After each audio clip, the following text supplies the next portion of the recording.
Kung ano yung tagumpay natin, tagumpay ng lahi natin. Kung ano yung mga na-achieve natin, bilang Pilipino is tagumpay din ng bayan natin. Di ba? And di ba, tayo dito, dito sa Singapore, OFW, yung mga kasama din tayo nanonood online, di ba, sa mga bansa. Lahat tayo is nagbibigay-pugay or binabalik natin yung lahat ng nakuha natin sa ibang bansa, binabalik natin sa bansa natin. Di ba? So, bago tayo masimula, sabi mo, ako ay Pilipino. Taas loob kahit kanino. Di ba? So, ngayon, binabati ko kayo ulit ang belated Independence Day, araw ng kalayaan. Di ba? Napakapagpapagal. And, yung topic natin is di isang lahi, isang laban, isang tagumpay. So, isa lang yung laban natin. Ano ba yung pinaglaban natin? Diba? Siyempre, yung nakita natin sa video is yung mga ninuno natin, nagbuwis na ng buhay para ipaglaban ng ating kalayaan. E ngayon, tinatamasa natin dito. Diba? We are free to do the things na gusto natin gawin. Diba? Malaya tayo, wala tayong gapos, hindi tayo walang nagsislave sa atin. Diba? Walang maalipin sa atin, malaya tayo. At kahit sa bansa, kahit sa ibang mundo, sa buong mundo, nakakala ng mga Pilipino, taos puso tayo, taas noo tayo na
araw. Pero minsan, nakalaban na natin yung nilutangan natin. Ayaw na yung bayan. So, wag naman gano'n, diba? Lumaban tayo ng patas, diba? So, lumalaban tayo. Lumalaban tayo anong makain ng mga anak mo. Lumalaban tayo anong pamili ng gamot ng nanay mo, ng tatay mo. Lumalaban tayo sa sakit natin. Lumalaban tayo sa mga finances natin. Lumalaban tayo sa relasyon natin. Minsan sa relasyon, madali tayo mag-iba. Hindi natin nilalaban yung relasyon natin. Diba? Sabi niya, sige, gano'n lang. Give up na tayo. Give up na. Madali tayo mag-give up sa relationship natin. Dapat ipaglaban natin. Diba? Tandaan niyo, hindi naman ito very similar. Nangako kayo sa isa't isa, diba?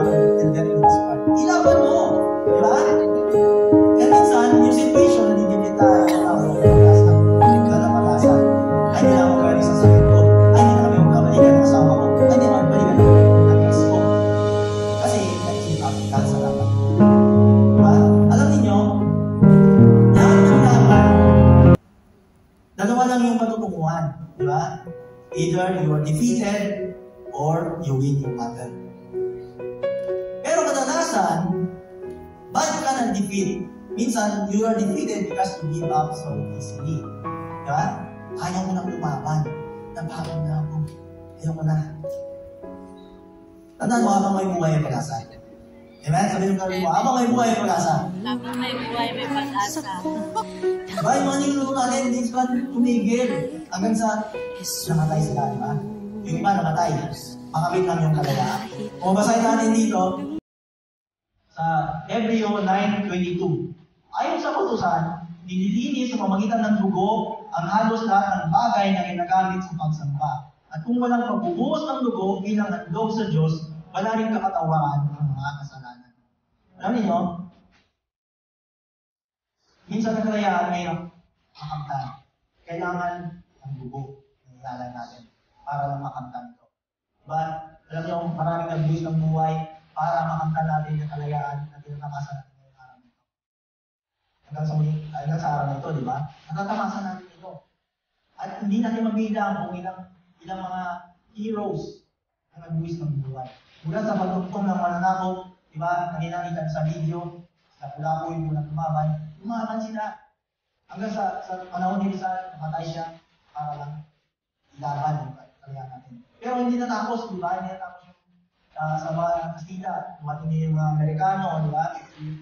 Then after ng Amerikano, dumating yung mga Hapon, 3 years din yun, di ba? So hanggang sa nakamtan natin, eventually, yung tunay na kalayaan.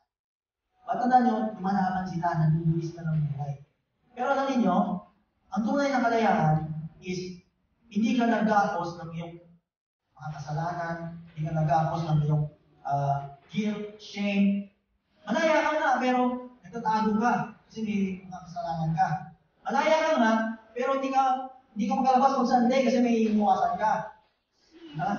Malaya ka nga, pero punta ka dito sa church, hindi ka makatingin sa kapwa mo kasi galit ka. Malaya ka nga, pero ang totoo is naninilig ka. Nakapreso ka, nakatapos ka. So, ang tunay na kalayaan is you are free from guilt and shame. You are free from your sins. Di ba? At ito yung ginawa ni Jesus. Sabi niya kanina, kailangan ng dugo. Kaya binuhos niya ang buhay para sa iyo. Jesus came down to set us free from guilt and shame. Pinalaya niya tayo. Pinalaya tayo sa lahat ng gapos. Pinalaya na tayo na tayo pwedeng mamuhay ng malaya, na hindi ka natatakot, na hindi ka nahihiya, na hindi ka, wala kang galit, wala kang tuwad sa puso mo. Kasi minsan alam nyo, yung unforgiveness, yan yung tumagapos sa atin. Diba? Galit na galit ka sa tao na yan, ayaw mo siyang makasama, ayaw mo siyang makita. Pero sino pinaparusahan mo? Ikaw rin yung sasaktan. Yung tao ginagalit mo, wala pa kailang. Kasama tulog sa gabi, ikaw yung makatulog. Nag-post naman siya sa Facebook. Ako naman yung titira niya. Kaya hindi naman ikaw yung ninagit doon sa post niya. Di ba? Hinting-hinti ka. Galit na galit ka. Ingit ka pag may nag-post siya. I'm blessed. Alam ko sabihin mo, ano naman yan eh. Bitterness, puso mo. So, kailangan maging malaya tayo sa mga bagay. Di ba? And lastly, ang ating katagumpayan. Nagiging matagumpay tayo, di ba? So, ang sabi dito sa 1 Samuel 16:7, basahin natin. Pero sinabi ng Panginoon kay Samuel, huwag mong tingnan ang tangkad at ang kagisigan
tulungan mo ako, gamitin mo ako para may pakinanap ka sa kanila.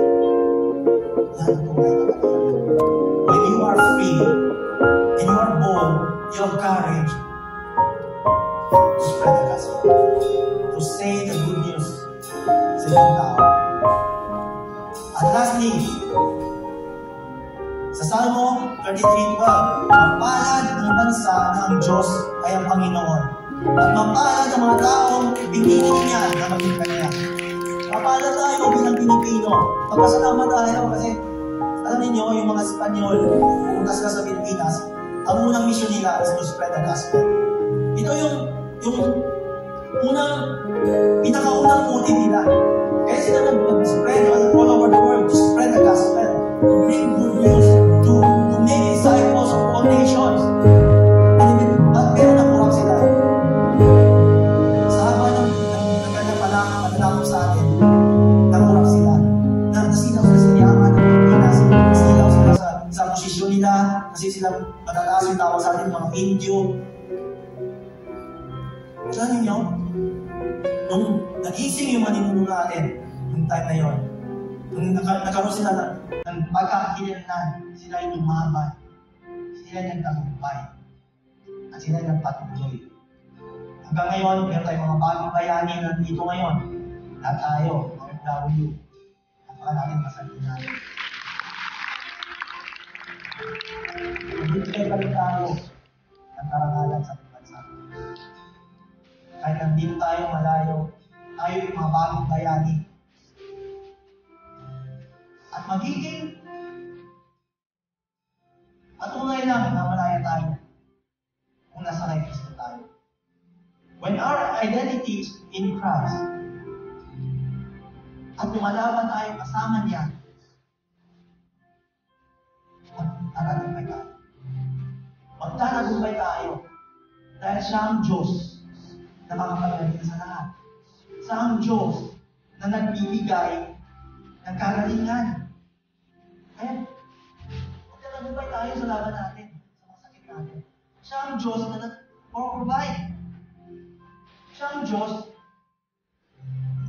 na magbibigay comfort sa mga situation natin kung nag-miss natin yung mga pamilya natin, nag-homesick tayo, nag-miss natin yung Pilipinas, nag-miss natin yung lugar natin doon. God is your comfort. I want you to close your eyes right now. Marami tayong laban sa buhay. May mga battles tayo in our health, at sugar natin. Meron tayong mga laban sa finances natin. Meron din tayong mga laban sa ating relationship. Nagagapos tayo ng sakit natin. Nagagapos tayo ng finances natin. Lubog tayo sa utang. Nagagapos tayo ng relationship natin. Lagi na tayo nag-aaway ng asawa natin, ng mga anak natin, magulang natin, o mga kaibigan natin. Ano no? Ilapit natin yan sa Panginoon. Siya ang ating nalapagligtas. Siya ang ating bayani. Na ilalaban naman natin. Siya ang ating Diyos na siguradong tatagumpay. Give you a moment to talk to God right now. Surrender everything to Him. Surrender all your battles to Him. Surrender all your chains.